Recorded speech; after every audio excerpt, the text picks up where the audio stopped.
Assalamualaikum warahmatullahi wabarakatuh, sahabat semua. Syahadat merupakan pintu pertama ketika kita masuk Islam. Mengucapkannya menjadi wajib, mengimani pun wajib, dimana ketika kita tidak beriman kepada Allah dan Rasulullah, maka dipastikan itu kita tidak beriman. Kenapa? Karena yang namanya iman itu harus kita yakini 100%. Pasti tanpa ada keraguan sedikit pun. Dimana ketika keimanan kita berkurang sekian persen, 0, sekian persen saja, maka cacatlah iman kita. Maka kita tidak bisa disebut dengan beriman. Kenapa? Karena konsekuensi atau risiko dari keimanan itu adalah cuma dua, yaitu keyakinan yang pasti ataupun kepada kekufuran. Ketika kita tidak yakin dengan iman itu, dengan syahadat itu, maka kita bisa terjerumus pada kekufuran. Ya. Nah, dalam Islam, syahadat itu menjadi wajib kita mengimaninya, di mana syahadat itu adalah asyhadu alla ilaha illallah, asyhadu anna Muhammad Rasulullah. Itu harus kita yakini sepenuh hati. Ya. Kemudian konsekuensi selanjutnya ketika kita sudah bersyahadat adalah kita menjalankan ibadah sholat, kita mendirikan ibadah sholat, dimana sholat ini adalah merupakan tiang agama. Setelah syahadat sebelumnya itu merupakan pondasi, kemudian sholat adalah tiang agama atau bangunan, ya, tiang-tiang bangunan, dimana bangunan itu akan pondasi itu akan membuat sebuah bangunan yang utuh, gitu ya.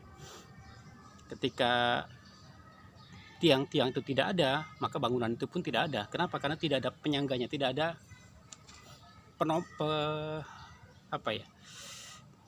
tidak ada penyangganya loh, gitu.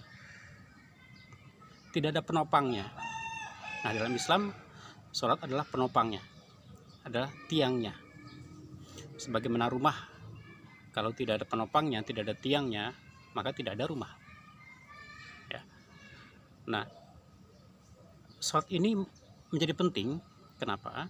Karena ini merupakan pertanyaan pertama ketika di yaumil hisab nanti. Allah akan bertanya, bagaimana sholatmu? Ya. Ketika sholat ini baik, maka amal-amal kita yang lain pun akan dituliskan secara baik.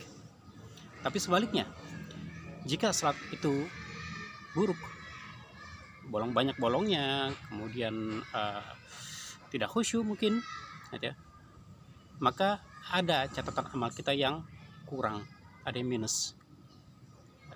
Ya, karena itu sahabat semua, ya, mari kita sama-sama tunaikan ibadah kita, ibadah sholat 5 kali dalam sehari semalam. Kalau bisa, ditambahkan lagi dengan ibadah sholat sunnah. Ada satu tips, ada satu trik dari baginda Nabi bagaimana untuk membiasakan diri melakukan ibadah sholat supaya tidak terasa berat. Ya, baginda Nabi bersabda, ya, beliau mengatakan, lakukanlah ibadah itu secara rutin tanpa terputus, secara terus menerus selama 40 hari. Jika kita lolos bisa melakukan itu dengan rutin, secara terus menerus, secara kontinu, ya, maka insya Allah ibadah itu akan terasa enteng bagi kita. Bahkan kita tidak akan merasakan keberatan dalam diri kita, atau bahkan mungkin kita bisa merasakan ada yang hilang ketika kita kehilangan satu waktu sholat. Ya, sahabat semua, kita maksimalkan potensi diri kita, mumpung Gusti Allah masih memberikan kita waktu, mumpung Gusti Allah masih memberikan kita nafas. Dan yang paling penting adalah jaga iman kita, jaga Islam kita, jangan sampai kita terjerembab, jangan sampai kita terjatuh pada kekufuran, di mana kita meninggalkan keimanan kita, di mana kita meninggalkan keislaman kita, yang akan menyebabkan kita masuk ke dalam murkanya Allah Subhanahu wa Ta'ala. Demikian, semoga bermanfaat. Assalamualaikum warahmatullahi wabarakatuh.